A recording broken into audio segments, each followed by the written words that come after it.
Hello, everyone. Happy Outober, and welcome to this lovely event, 2 Girls, 5 Gays. I'm Melissa. I'm doing my MA here at Western in Women's Studies. Also, I apologize, I have gum in my mouth, which is probably not the best choice, but yes, welcome. Hi, ooh, that's loud. I'm Christina. I'm in my 4th year at Western, obviously, doing a double major in Psych and Women's Studies, and I'm very happy to be here. So first, before we get going, make sure you like PrideWestern on Facebook, PrideWestern UWO, and follow them on Twitter at PrideWestern. Anytime throughout the show, if you have questions, you can tweet it to @PrideWestern with the hashtag 2G5G. And if you took a no hate photo last week in the UCC atrium, those are up on the Facebook page. So now we'll introduce the cast. So if everyone could say their name, your program, and preferred pronoun. I'm Trevor. Anyone there? I'm Trevor. Well, nailed it. I'm in 4th year music, and him, nailed it. Perfect. Hi, I'm Justine. I'm in 2nd year MIT, and she is probably my preferred pronoun. My name is this on? My name is Jessie. I am in my 3rd year Women's Studies and Psychology, and my preferred pronouns would be she and her. My name is Connor. Is this on? Yeah. Cool. I am in 1st year MTP, and preferred pronoun would be him, he. Okay, so my name is Ayman. I'm in my 4th year and I'm an English major, and him, he is good. Yeah.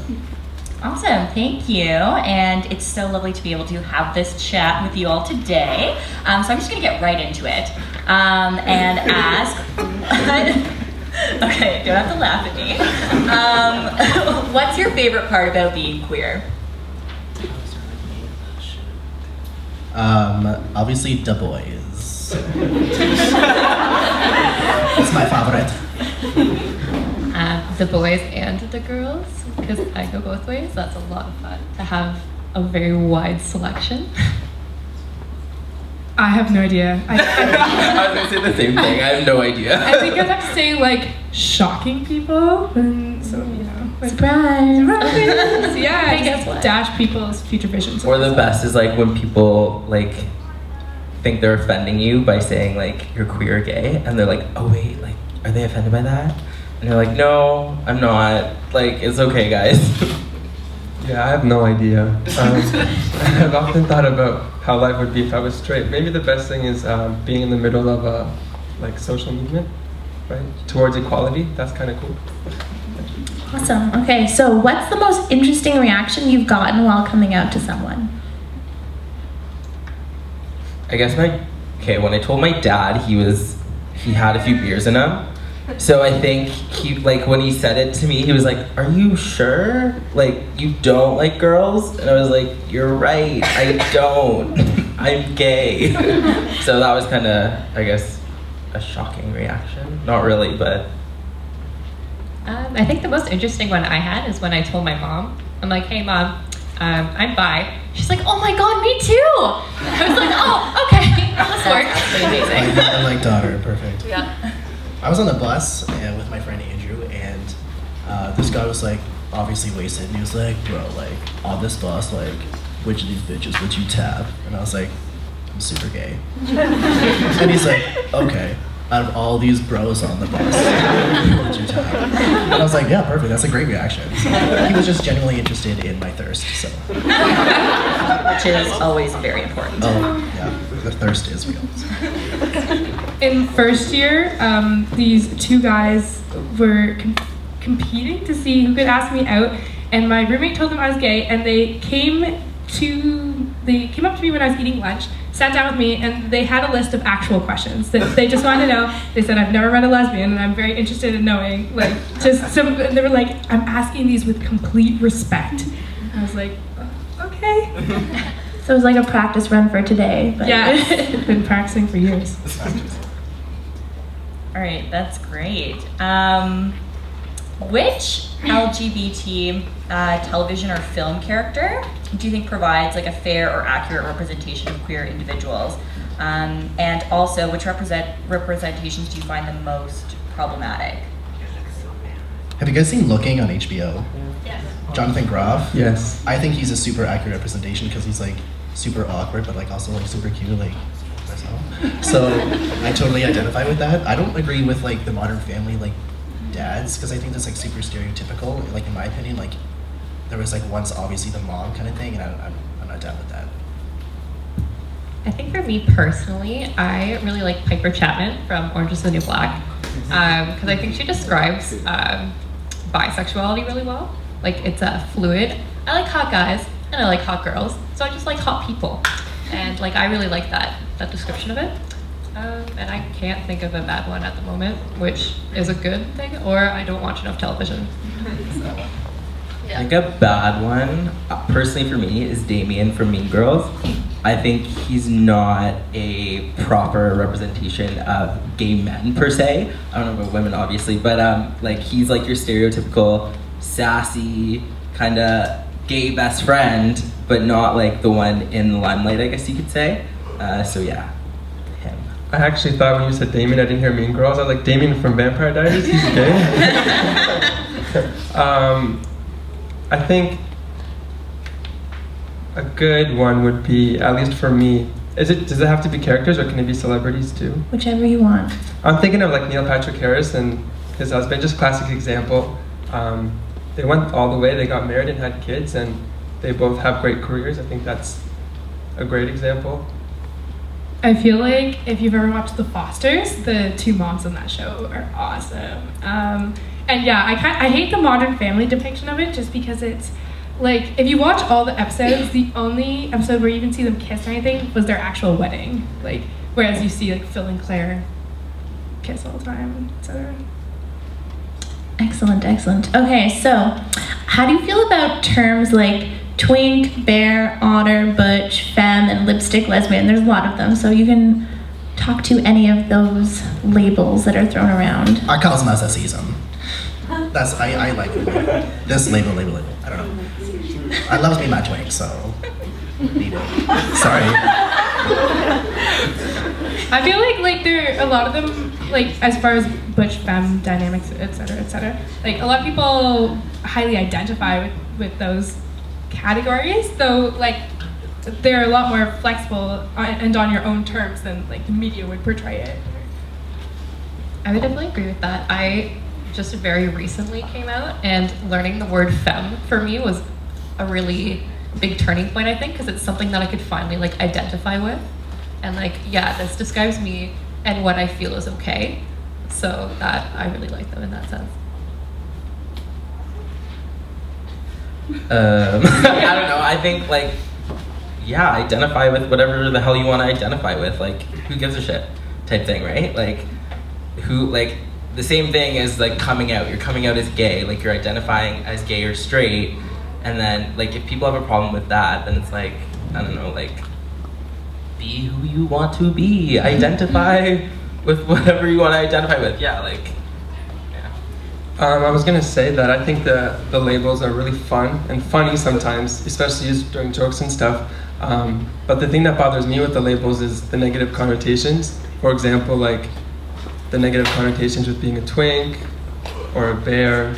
And I just think if you're gonna label yourself, fantastic, but let's try and steer away from the negative connotations. Yeah, or also like the straight perception of like the butch femme relationship, like that does happen, but there's also other relations that occur. People love to throw us into labels. People just love labels. Yeah, they do. They definitely do. And I think that hopefully this will maybe help kind of clarify things for some folks. And also keeping in mind that not everybody identifies with one of those labels, right? So just because they exist, you don't have to use them. But if you do, that's cool. Yeah, very true. Kind of along the same lines, how do you folks feel about the word partner to refer to someone who you have like romantic involvement with? I don't like it. I see partner as like a business partner. Like, that's your business partner. When you're in a relationship, that's your boyfriend, your girlfriend, your husband, your wife. It doesn't matter. Like, why do those have to be just for straight people and then for gay people, oh, it's your partner. What the hell's a partner? Like, I don't know. I don't like it. See, I'm on the opposite side of the fence here. Like, I love the term partner. I love it when used by anybody. Like, a lot of my straight friends would refer to their significant others as a partner. But, yeah, no, I love it. It's like that Tumblr post, like, are we robbing a bank? Are we starting a business? Are we in a relationship? I agree with Jessie. Like, I've used the word partner with my quote-unquote straight relationships, like talking about my significant other being a guy.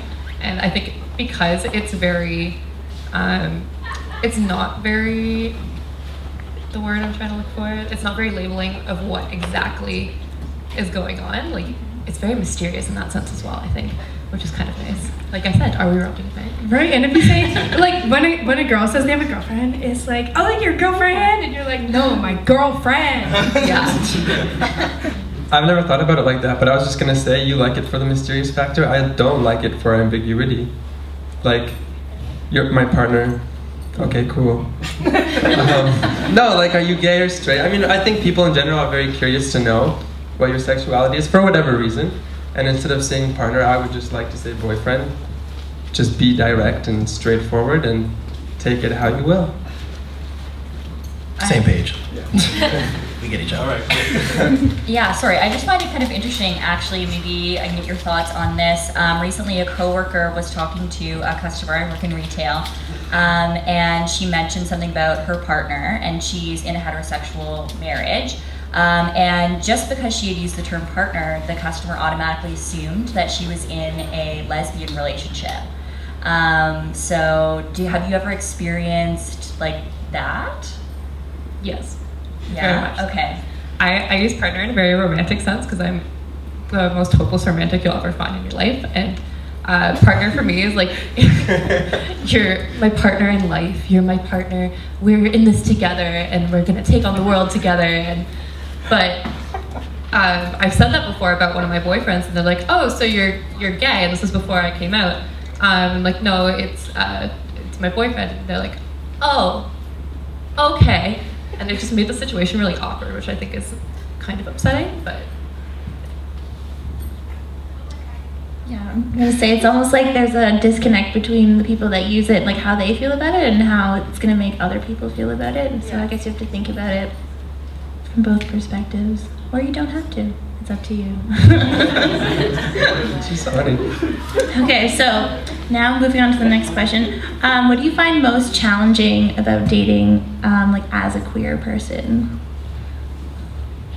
I find like you have to go to like gay places. I won't go to like Jackson and be like, yo bro, like you looking? Like I wouldn't do that because I don't know. I don't feel safe doing that, and I don't want to get punched in the face. Really, like assuming somebody because like you don't know if they're awkward or gay sometimes. Oh,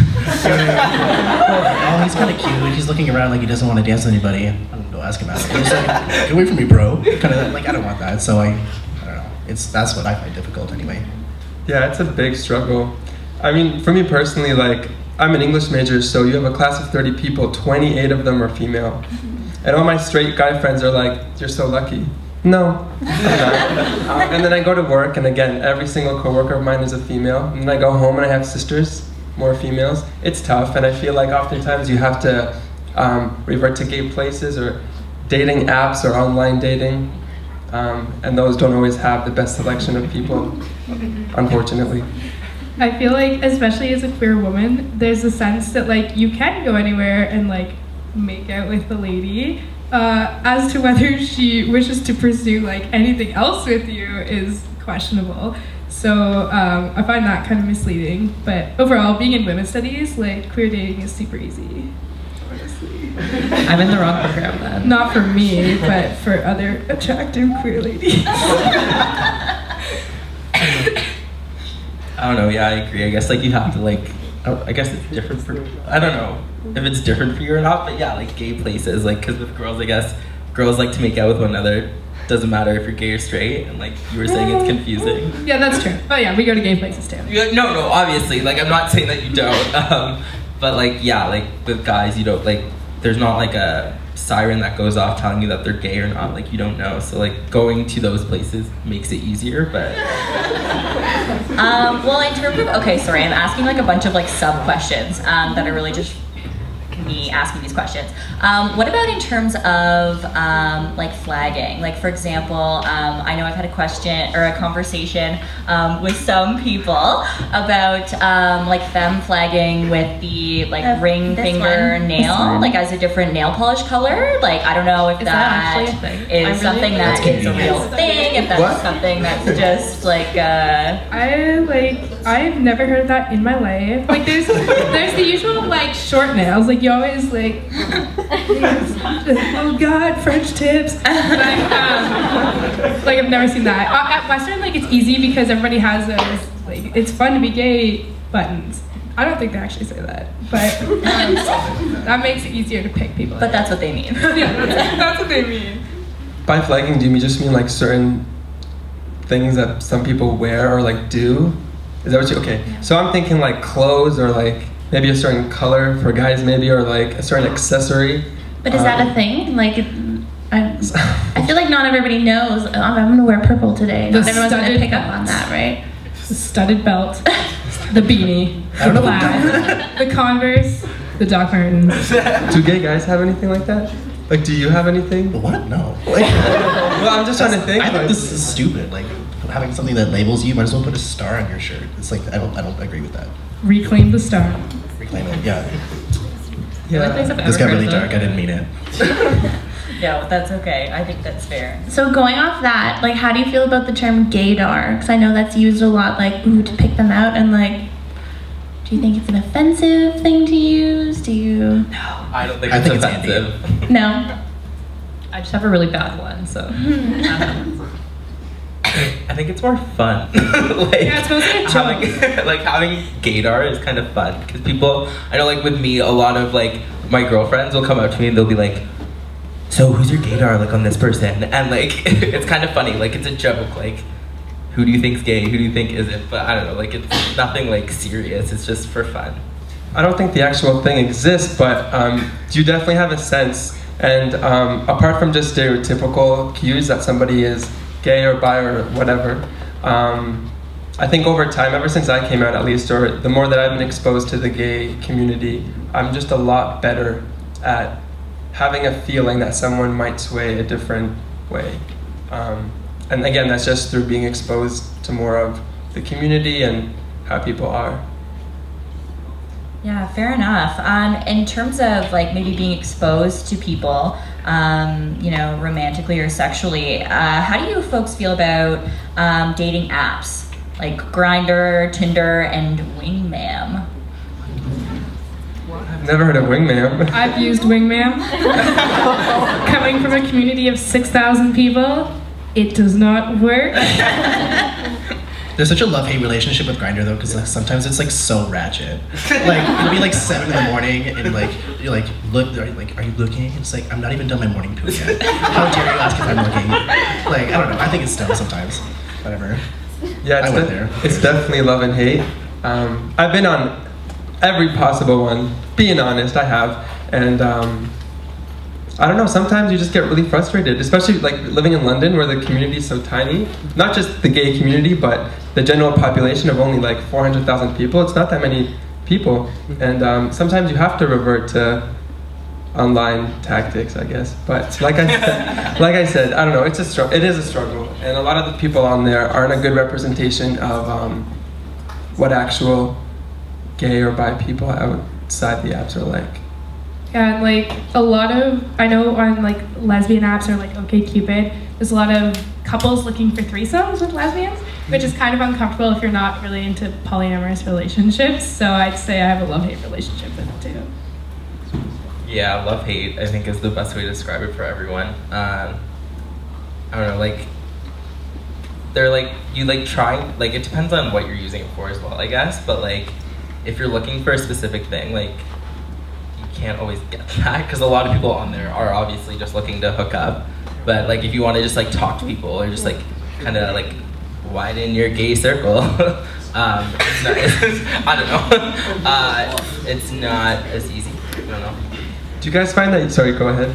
I have nothing but bad experiences, so I'm just not going to add to this conversation. I was just going to say, it's like, it is love-hate, but I mean, like, for me personally, it's a vicious cycle. I'll be like, I have it, it's great for like 2 days. 2 days. Then it gets really bad, and I'm like, I hate it, I got rid of it, I'm independent, don't need nobody. 2 months later, I'm right back where we started. 2 months, 2 hours. Where's my flattery? Yeah. Maybe there's more people on it now. Yeah, exactly. You Maybe hope. everybody found out about it. It's a new school year. All the frosh, they're Oh, on that's it. gross when you're in 4th year, though, it's different. 18-year-old and a 21-year-old. It's a little different. We're not going to get into that. No, let's We not. don't have the time. What's the next question? Actually, Kyle apparently has some Twitter questions that we're going to ask. So we have a question from @BradleyIsRad. The question is, how old were you when you had your first kiss, and what was that moment like? #2G5G.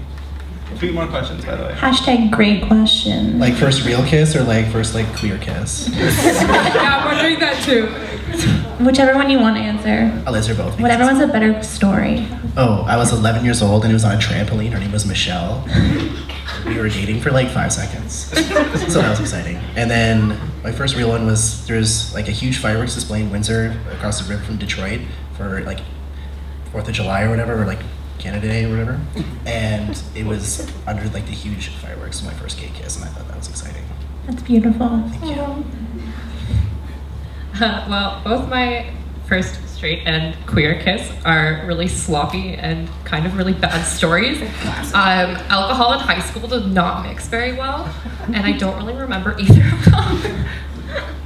That's it. I was expecting more. I'm sure we can all relate to that. Yeah, I'm gonna speak to both of my first kisses. My first kiss with a guy, my first kiss with a girl. First kiss with a guy is in the back of a car outside a government building. He goes here, so I'm not gonna mention any names. My first kiss with a girl, we were actually at like a sleepover for New Year's Eve, and everyone had fallen asleep, but I was still awake, and she'd fallen asleep, and she woke up and she whispered in my ear, "I just had a dream that I kissed you," and she did. She and I did not work out, but I'm just kidding. But that kiss, like, yes. First kiss with a girl was like grade 7, spin the bottle. Weird, but yeah. And it's my best friend. First kiss with a guy was, I think I was in grade 10, in Dominican. He was Australian.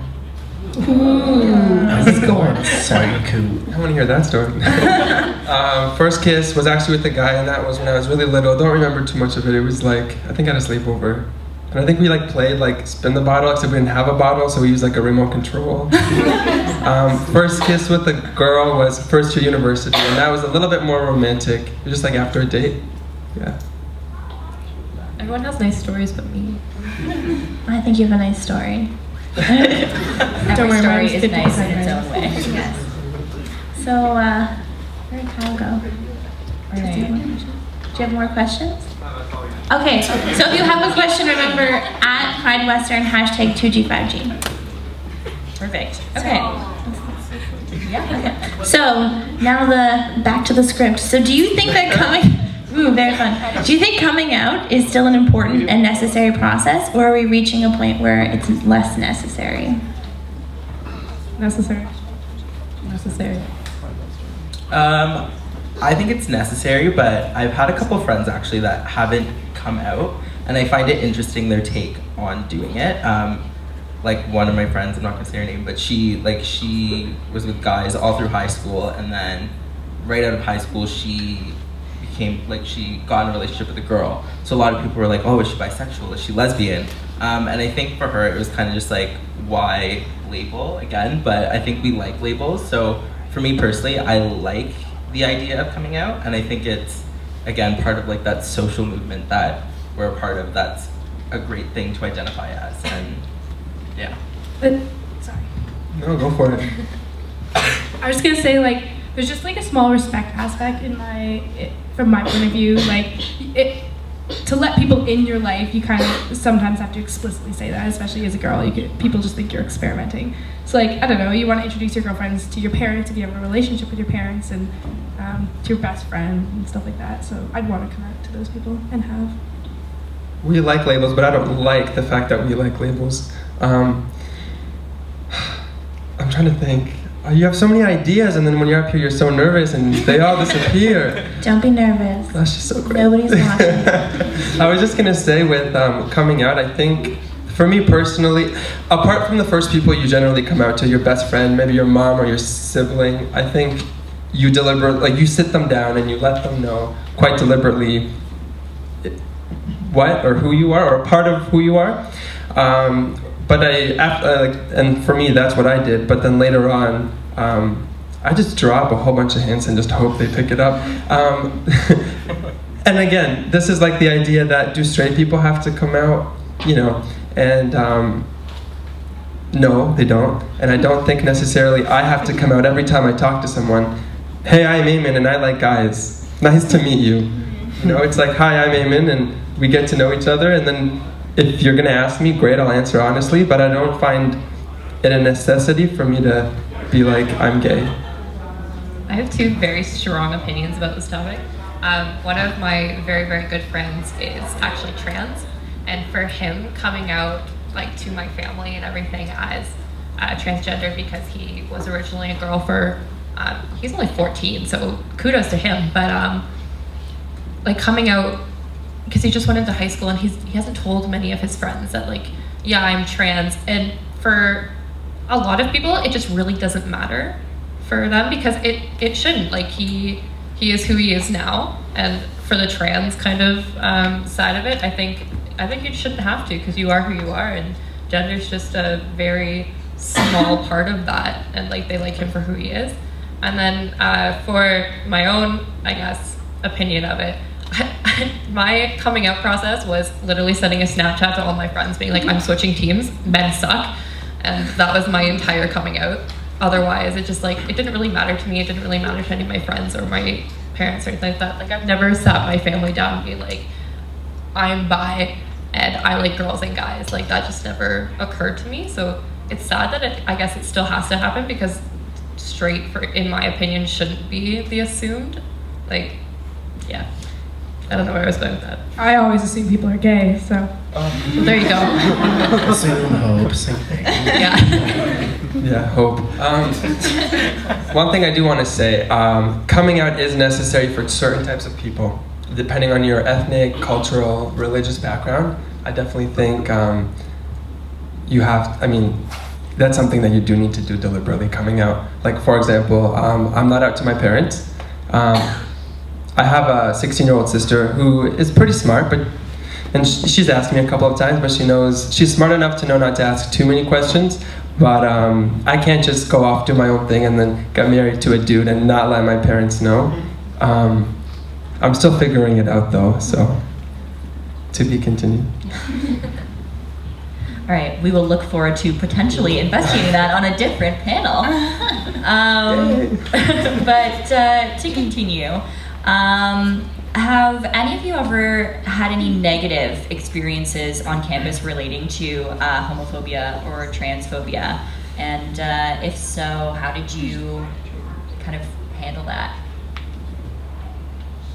I have a really good story, if that counts. That would be great. I was walking home with my ex-boyfriend, and these two huge football guys came out of their house. It was actually, we were coming from your place. Okay. And they're like, hey, are you guys together? And we're like, yeah. He's like, that's fucking sweet. And I was like, oh, that's so nice. Because you think like he had like a beard, and he's like, hey, what are you two guys doing? But no, he was really cool about it, so it was awesome. Surprise. Who knew? Yeah, I haven't had a bad experience on Western campus yet. I think it's more positive. Like, I've only been here for a month and a bit, but I think everything that I have run into so far has been really positive. So I haven't had a negative experience. I've had positive experience. Well, I've had like no experiences on campus, but there was a time actually when I was walking back with two friends, and we were at like Lavish, the gay club in London, and we were walking on Richmond Row. I was dressed in jeans and a t-shirt. My friend was dressed in white pants, just something a little bit more flavory. Is that okay to say? Sure. Okay. Anyway, and actually, you know, people like holler negative words while we were walking on Richmond Row. And actually, when we were walking, this was in the dead of the night, but when we were walking on Western Road toward campus, a guy in a taxi threw a pizza at the back of his head. Oh, yeah. And I've never experienced that. I've never experienced something negative like that, but to have a friend, I mean, like, and what can you do? Like, yell at the taxi as it's driving by? If someone ever threw a pizza at me, make sure to throw it to the front of my head so I can catch it and eat it at the same time. No, like, I've definitely had bad experiences, but nothing, like, massively significant. Like, I had good experiences from the beginning. I had a really good RA in first year who, like, like, even when she heard people saying, like, the word gay in a derogatory sense, she hosted a floor meeting where she made cupcakes with only salt and, like, the batter, and they looked delicious, and they had the word gay on the top, and she's like, okay guys, eat your words, and they ate them, and they were prompt, but then they were horrible and salty, and it was funny until I got tricked too. That's so evil, but so genius. Yeah, sure. It's really interesting. I just wanted to say another thing too. I feel like now that there's a lot less negative things happening towards, you know, queer people, or I never know what word to use. But It's a trap. It's really. And then people like judge you for it. Anyway, there's a lot less negative stuff now. But I know growing up, I'm from London. Growing up in all the different elementary schools I've been to, I was bullied like relentlessly, and and it didn't stop until grade 10 or grade 11. But I feel like now, even if you are being bullied or someone does something negative to you, there's so many people ready to step up and like defend you, and I think that's really nice. Yeah, but I feel like we've definitely come a long way. At least I have since. Oh yeah, and I feel like all kids are dicks, like no matter what. Hopefully we're all adults. Grade 12 now. girls are like the nastiest things you'll ever find in your life. That's why I switched sides. No. I'm just Okay, so next question, a little lighter. So coming out on Facebook, yay or nay? Oh, I totally did that. Did you? Well, I told my parents, and then I didn't tell my like extended family, and then in grade 12 I was just like surprised I'm in a relationship with a guy. Not sorry. And they were like all calling my mom like, what the hell? And so at the next like family thing, they were like, oh, so that you did that, that's cool. And I was like, yeah, and that's my story. So rather than calling up every family Well, I'm not gonna be member. like, Denise, you'll never guess. So it was just easier. It was like this mass thing. So you just gotta do you know what I'm saying? I feel that. Yeah, I use social media actually to come out to my friends. So I initially did on Twitter, and then I went to Facebook as well and did it that way. I found it really easy just to like put it out there, and then like if people want to talk to you about it, they can talk to you about it, but you don't have to go to every single person again and come out, right? So I just found it a simple way to express what I was feeling at the time. If I could change anything, it'd probably just be like safe, like gay sex. I guess like 101, because like the first time you're like take it out, take it out, take it out, and like you know what I mean. Am I right?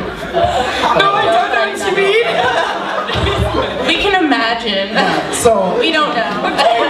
you guys get me right. So I just feel like educating people about like gay sex in general is just a good idea. No, he speaks the truth. No, honestly. Testify. Though, like, I'm just trying to think, like, my first sex ed class was grade 5. I mean, at that time, I didn't even know what sex was. I mean, you do, but I mean, you don't think to be like, I want to know how you do gay sex and stuff. I'm trying to even think, like, how I even learned to have gay sex. No, yeah, like I'm thinking the common misconception is that like lesbians don't get STDs, blah, blah, blah. So I wish they would address that a little bit, but also like just switch up the pronouns every once in a while, or say like when you're doing this to a girl instead of like when a man in certain things. You know, like I don't have time for that. So, man. But yeah, you always feel like exploited. There's a lot going on down there. I'm just thinking. I'm fully aware now. Okay. I'm just thinking of that Orange is the New Black episode, if you guys have seen it. You know, the one where she's like... Anyways. At your hand mirror. Smear Wiley. I took a physiology course in the summer, and like we had to do like the physiology of, obviously, of human or female sex organs and stuff, and figure out how it works. And that was a lot more complicated than males. Much more complicated. But you shouldn't have to take physiology, because I took that course too, to like learn about everybody's bodies. Like, I shouldn't have to wait till like physiology and like the science department to hear someone be like, clitoris. Like,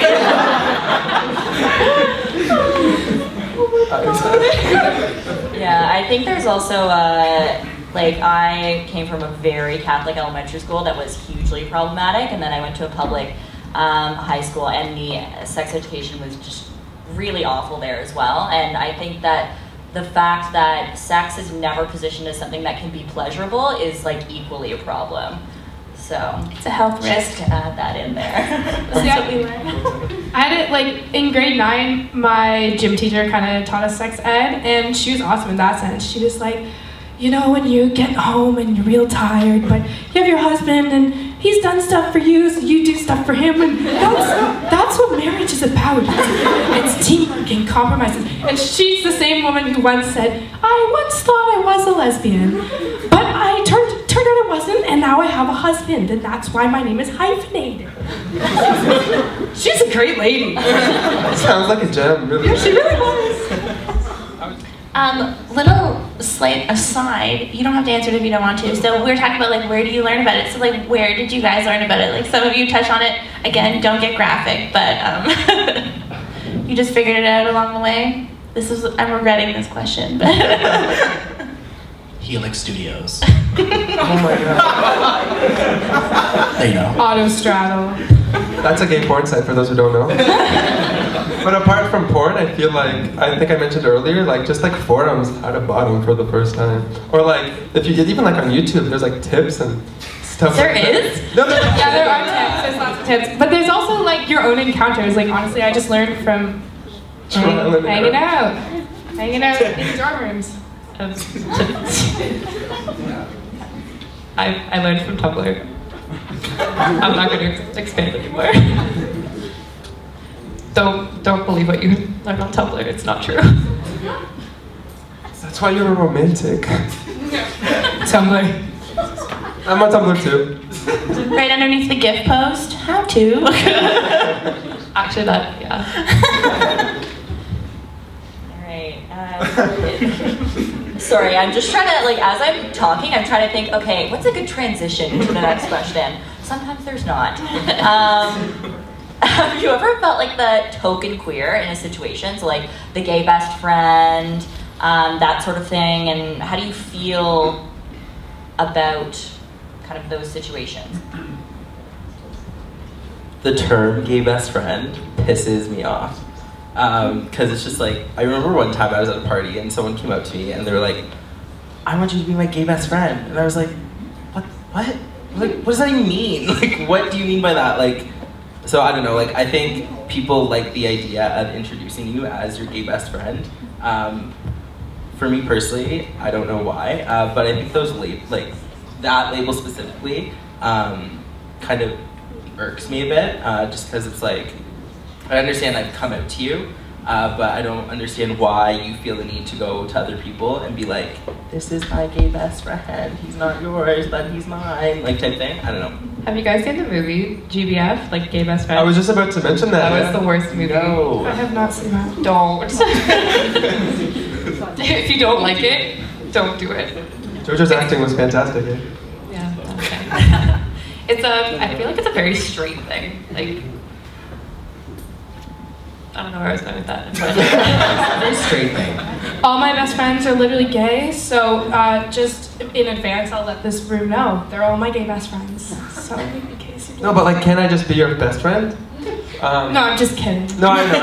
No, but I was going back to what Connor. Yes.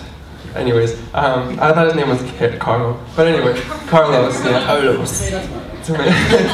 But I personally have not been a token or like a target of the token.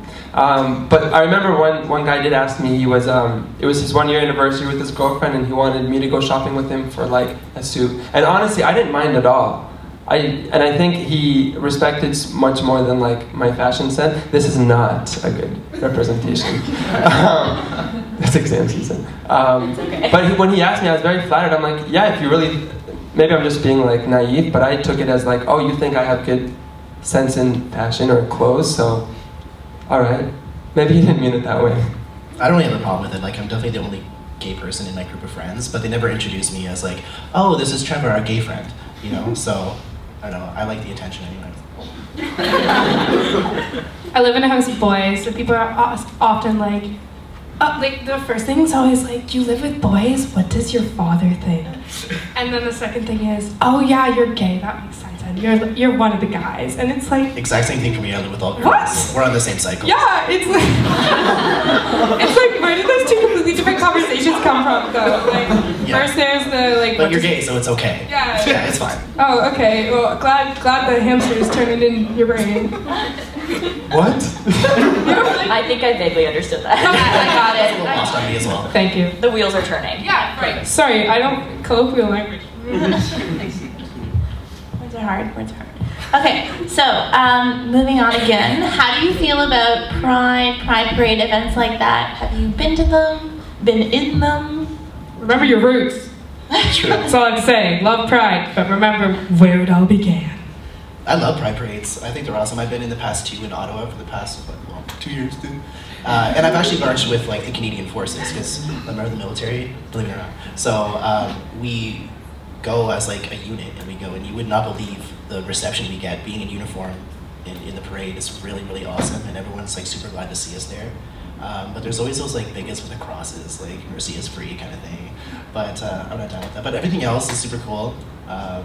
Love the atmosphere. It's nothing but good times. Yeah, I love Pride. Like, I've been the past 3 years, and this year was World Pride in Toronto.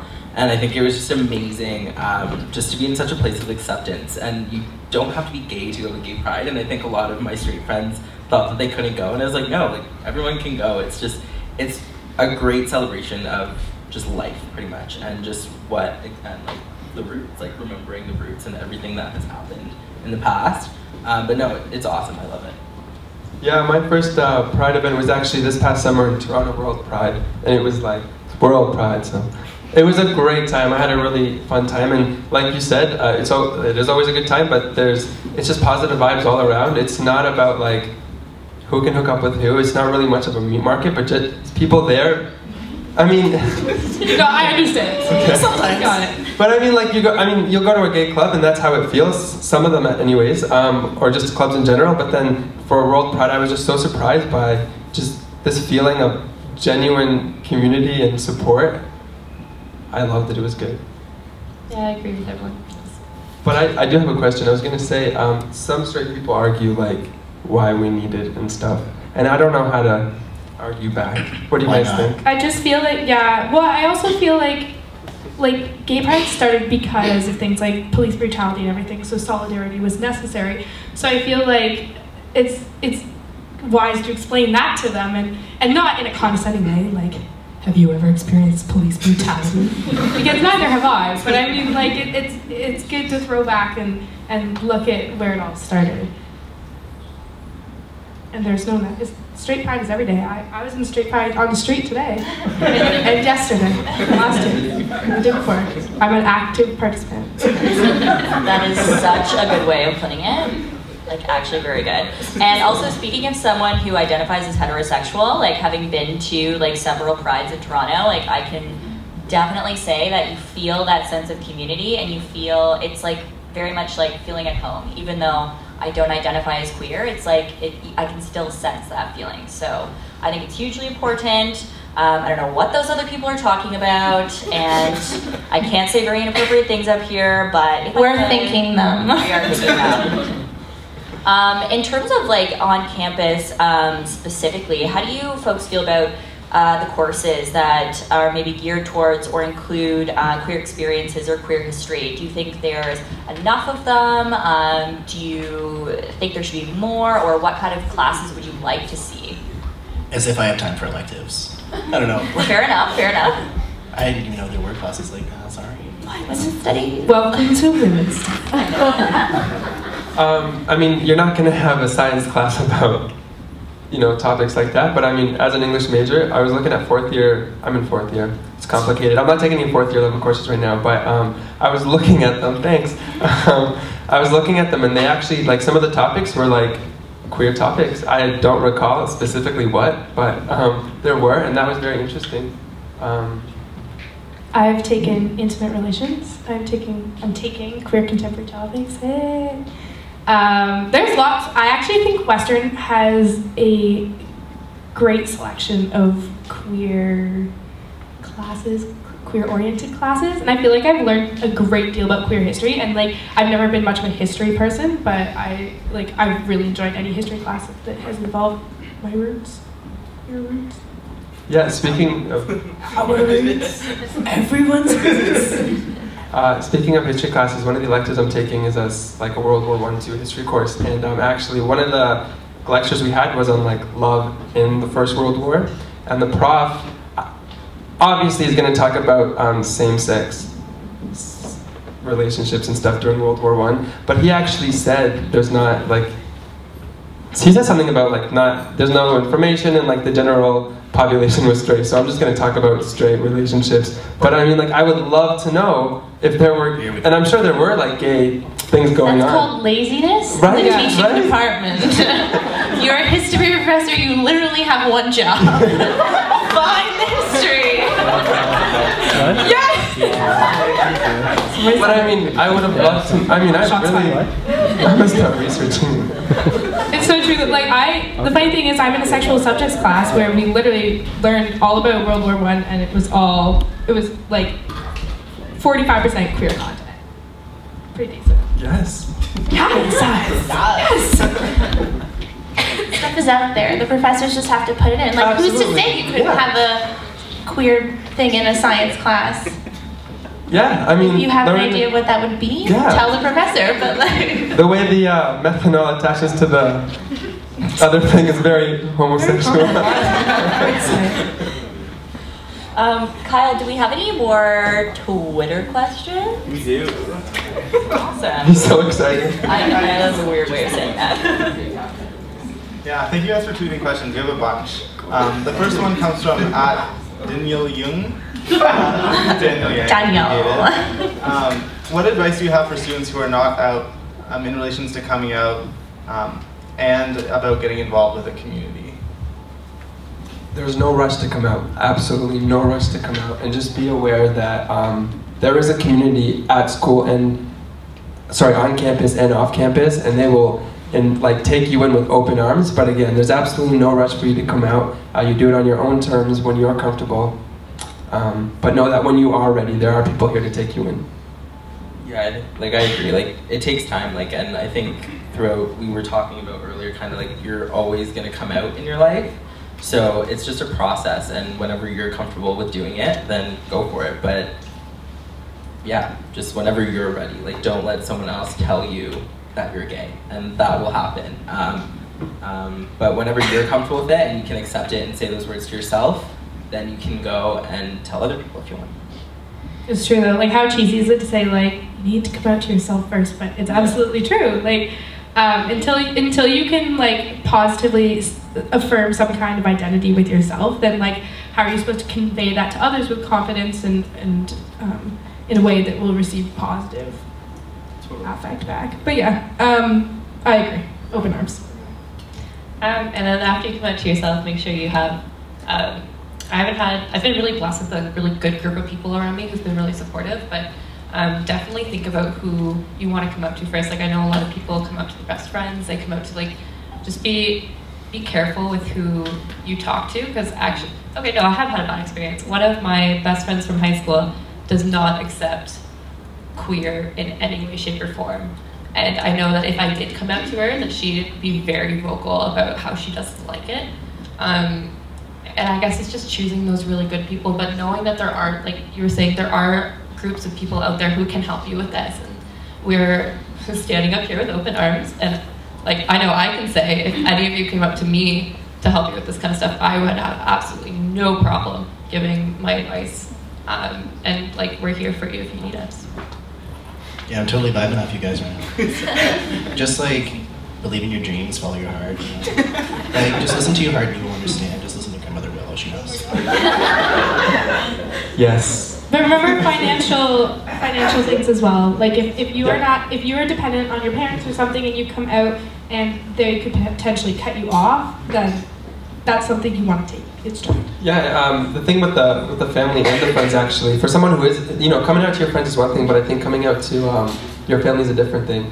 And you might be fully ready and friends know about you, but telling your parents is a whole other story. And I think that's when friends play a really important role, because for families who, if you know your family isn't going to be okay with it, then your friends really do become a part of your family. And then family does become the people you choose. I had a professor say that queer families are good families, so I really like that. Just share. Sharing is care. So we have a few more questions. Leah wants to know, what do you think is the accepted dating age gap in the gay community? Wait, can you repeat that? What do you think the accepted dating age gap is in the gay community? 45 years. Like between... Literally. Could be anything. I think there's not really one. You can, personally, my boyfriend is 25. Judge if you want, I don't give a shit. He's 25 years old, I'm 18. Anyways, so for me personally, I don't see it as a problem. A lot of other people do. And take that how you want, but I don't know. I don't see it as a problem. Yeah, I feel like as long as you kind of are in the same mindset in life, some people reach different stages of their life at different ages, and if you can kind of align that, then you're set. I don't think there should be a queer age gap and a straight age gap. It should be the same thing. I have no problem. Age is just a number, and that's how I see it. That's how I see it. Except if you're too young to consent. Exactly. Yes. Just please remember that. I just have nothing left to say. You guys nail it. Agreement. Yes. Yes. Okay, so we'll do one more Twitter question. Daniel wants to know what you think of the treatment of bisexuals in particular in the gay community. Do you think they're overlooked? Do you think that they're adequately included? What do you guys think? Speaking from that perspective, I think we're overlooked in a lot of different ways. Just because, I remember when I was preparing for this, I was listening to Kelly Hobson talk from 2 years ago, and a lot of our stories, I guess, are kind of overlooked because we're not fully accepted in the queer community and we're not fully accepted in the straight community. And I think that's something that is changing from when she was talking about it 2 years ago. But it's something that I think does need to start being addressed, because we have our issues with coming out as for the other side of ourselves. Our straight friends will accept our straight tendencies, and then we have other ones that they might not necessarily agree with, but then we don't necessarily identify with the fully queer community either. And sometimes, I don't want to, I don't know. I'm done speaking. I feel like it plays on our insecurities, as a lesbian. I feel like if you're already a jealous person, then it's your fault if you're extra jealous because you're dating someone who is bisexual. So yeah, it's something I feel like we have to work on. It's not, I don't know. Yeah, so it's not just, you're saying it's just not on the hands of bisexual people? Yeah, I agree. absolutely. I was just going to say, you said it's not accepted, and I think that's because it's not really understood. People just don't get it. They can't relate to it. And that's why maybe, and I hope I'm using the right word here, but queer or gay or apart from just bi, maybe that's why we weren't accepted at first, because we just weren't understood. Don't condemn the things you don't understand.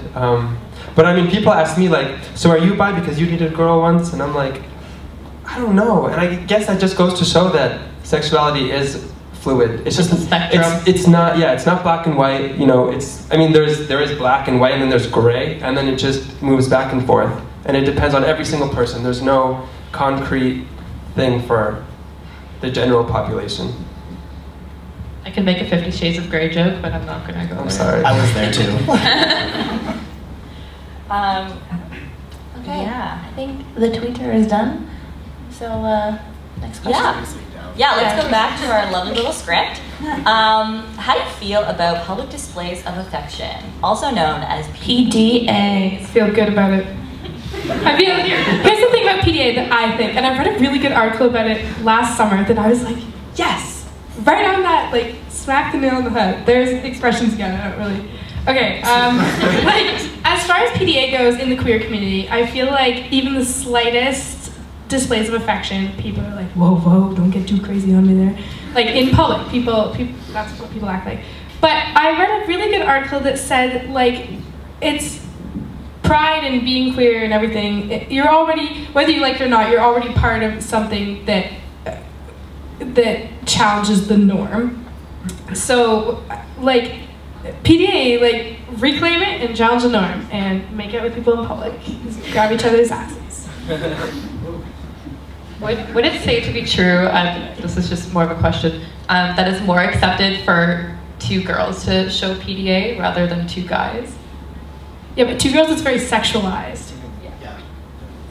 I wish there was more of it. I think I've only ever seen. No, I really do. I wish Wait, there girls was. or guys? No.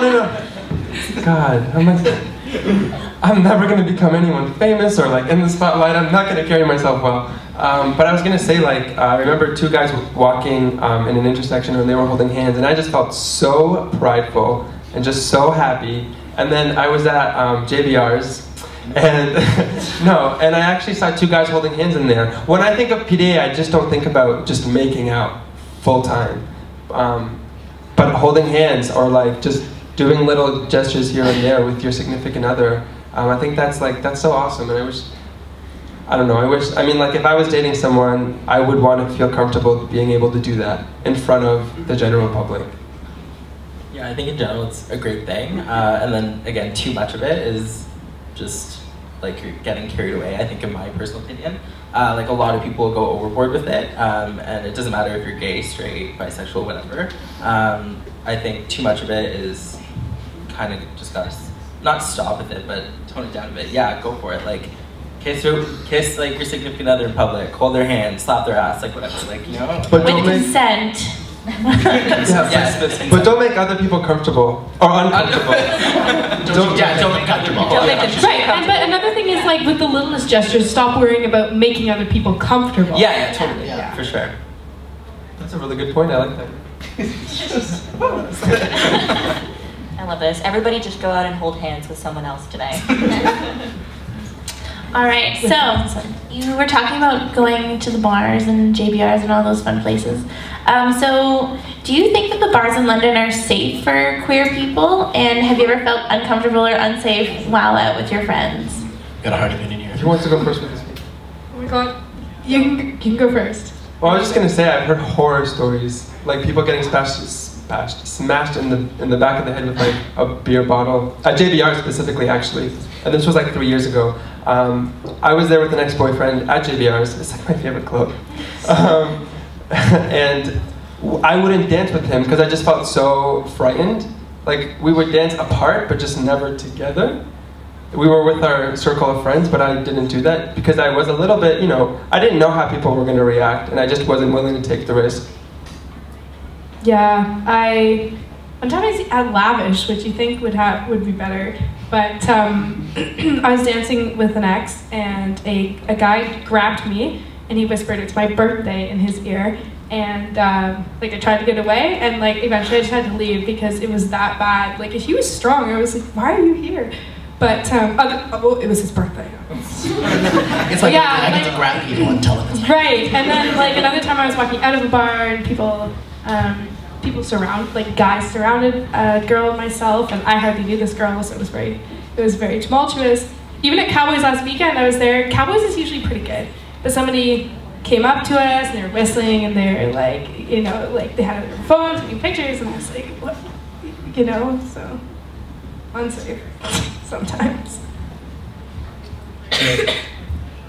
Anybody else? Well, I haven't been to the bars yet, but I don't know. Because you're Yeah.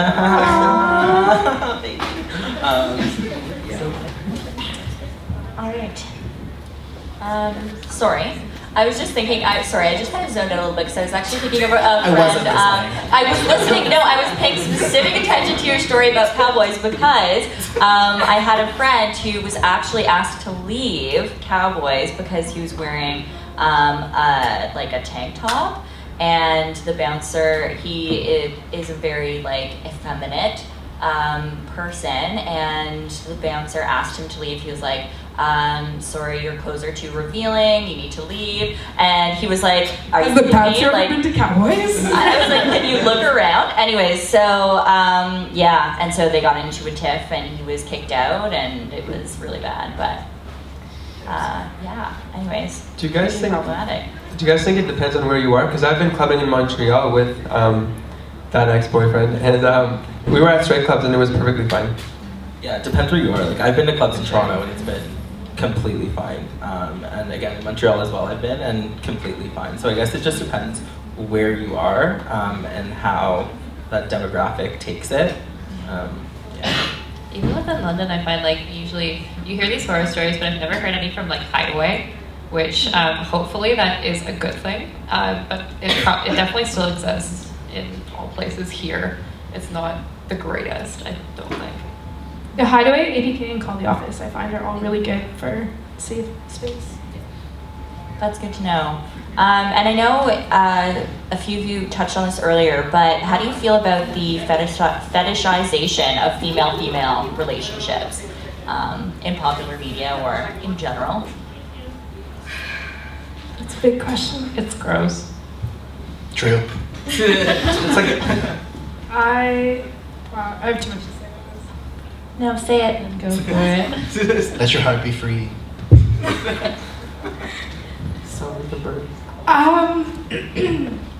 I feel like the fetish, like I can never figure out which one I would rather have. Like the fear of imminent violence that many like gay men tend to experience, or like the fetishization and the constant comments, and because the comments happen everywhere. And I've had comments at school, I've had comments at bars, I've had comments at restaurants. You know, I've even been like, you know, there's little PDA like brushing your girlfriend's knuckles or like putting your hand on their back, where people egg you on, and you're like, what do you get out of this? And that's the scary part, because it's like, what's even going on in your head right now? Like, and why do you feel the need that you can say this in public? And why can't people? Why does the waitress not say anything to you? And yeah, that's all I'm gonna say. It's paradoxical to me. Like, it's just ironic. Maybe is a better word, but like people fetishize female action, femininity. But then the second, so people fetishize. Fetishize? It's hard, it's difficult. I struggle too. So so people doing that to female action, right? But then transitioning to like a boy-on-boy relationship, if someone's too feminine, that's like regarded as negative. I just don't. It's just like it's bullshit. Paradox. Yeah, really. Yeah. I also think it might have something to do with the idea of male ownership over women's bodies, because typically, and I could be wrong on this, but typically, you know, egging on this like kind of female sexual thing is like depicted in a way that's like pleasurable for like a male viewer, and so in a way, it's like hugely problematic for many reasons, but. And also in doing that, you're kind of presenting yourself as someone who has the right to do that over people, like human beings. Right. So it's confusing too, as someone who finds relations with women pleasurable, because it's like I'm not going out and doing those things, and like although I promote lesbianism and recruit, but no. So. But I mean, and I think. In that particular example, a lot of the female action are usually not lesbians or bi girls, but just straight girls negging on the intention of guys, right? Because girls know that guys are going to react that way, and that's fun for them. Do you know what I'm talking about? Like, no, but I'm talking. No, I understand, but that's an interesting thing to say. Well, no, because I just, for example, let me just like try and illustrate this better. But I was at a party and there were. I messed up. What have I done? No, I get it. All I'm saying is, like, it's so difficult to speculate on other people's sexuality, but I get what you're saying. I understand that there's the expectation that the male gaze will applaud that kind of behavior, so perhaps some individuals would feed into that. I don't think that's what I was saying. Oh, okay. That's what I took from it. Yeah. Oh shoot, can I say it again? Yeah. So like, God, I don't even know what the question is anymore. No, all I was saying was sometimes the female with other female action isn't always happening between two queer people, but in fact two straight people, and then straight guys find that hot kind of thing, and like they, you know what I mean, or like they act a certain way on that whole behavior. And so when it comes to two actual queer people, and they still feel that same way, and they try and implant that ownership, like you said. Straight girls looking for straight male attention, Yeah. but acting queer to Yeah, get it. yeah. I think that's what you're trying to say. Appropriation. Sexual appropriation, is that what it, can you call it that? Is that a thing? I've never heard It of is that. today. Now I want She to made a word. Okay, we're running out of time, but don't worry, we have 2 more questions. So, who are this generation's largest queer icons, whether in pop culture or otherwise? Go. Neil Patrick Harris, I think, was one that we were talking about before, because I feel that and Lady Gaga. sure. They're both extremely successful, and like they went all the way. They got married. They had kids, and if you look at a lot of Neil Patrick Harris's characters that he plays as an actor, it's really funny, the stark difference. But that's a different topic. And I think just seeing how normalized it is for them is really encouraging, and it's something that we need to see more of. I'm gonna get a bit women's studies on you. But do you think, oh, here we go. Get it, girl. So I'm just, in terms of Neil Patrick Harris and people like Ellen being held up as the ultimate, like the good gay, like, do you think that that kind of like negates non-homonormative relationships? So like, no, sorry, Jess. No, it's good. But like, it's almost like we're saying, oh look, they're assimilating to what we think is the ultimate, like get married, have kids, die in Florida kind of thing. Like, but like there's still other types of relationships, queer and non-queer, that like exist, and I feel like a lot of times they're not held up as the ultimate gay because they don't conform to that. Like that's what I was thinking. I was like, what is it about them that makes us feel so comfortable with them? And like, are we constantly putting them on a pedestal to make others comfortable? We're like, oh, well, don't worry, gays get married, like they have children. So it's not to say those people aren't the like something to aspire to be, but all I think is like, I think it's nice to see that it's normalized and it's accepted. There are other kind of relationships out there, and I don't think that is the ideal of what you should be striving for, but the fact that there are queer relationships that are seen as normal, and that's a positive thing, and hopefully the rest of the models of relationships will get there also. That was not a dig at NPH by me. I'm just I'd have to say Laverne Cox. I like just her entire story and how hard she worked for success and how she's using that success to help other people. Like, I know that's a boring answer, but Laverne Cox is not boring. oh no, not by any means. Queen. Janet, I don't know her last name. Wow, I suck at this. She's a transgender. Janet Mock, is that Yes. it? Yes. Redefining Realness? That's her book. Sure, yeah. She's an author. Anyways, I watched her on the documentary The Outlist. I don't know if anyone's seen it. But I think she was a really good representation of queer community and transgender specifically for obviously her. But she was really, like, I connected with her, and I'm not transgender, but I think it was just really nice to see someone who is so open, but also just like, she's an author, and she identifies herself as an author, not a transgender author, but an author. And she was saying that she had a lot of people come up to her and say, I want to be an author like you, but they were also transgender. So I think that was kind of humbling to see that there's someone like that. So yeah, Janet Mock. I don't have anything intelligent to say on this. I don't know. Rachel Maddow, also really great. Mama Roo. I'm trying to think, like, I can't, it's nice just to see maybe not like an obvious celebrity or public figure, but even like just straight public figures showing support in general. I think that's always reassuring and just nice. So you're referring to straight allies? Yes. That perfectly coincides with our next question. Well, you're welcome. I love this. It's like you've seen these before or something. So on that subject of allyship, what makes a good ally? Anyone who just understands and supports you no matter what you choose to do or be, and it can be anybody. Like, allies are just people, you know? I don't know. It would sound better in my head. I think it's just someone who doesn't treat you differently for the way that you identify as. Like, I know my best friend, she will go out to bars and we'll go out with my straight friends and be, I'm gonna wing women for you for boys, and I'm gonna wing women for you for girls. And like, just not being treated differently, I think is the best thing.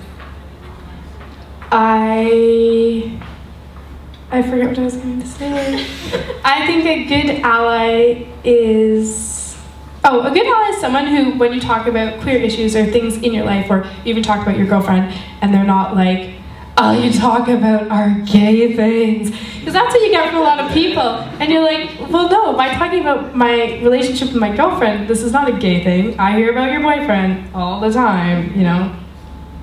I think it's someone who's able to accept every aspect of the queer community. Because I know like a couple people I've run into, they're totally fine with me being gay, but when, say, like a transgender or bisexual or lesbian comes around, they feel uncomfortable.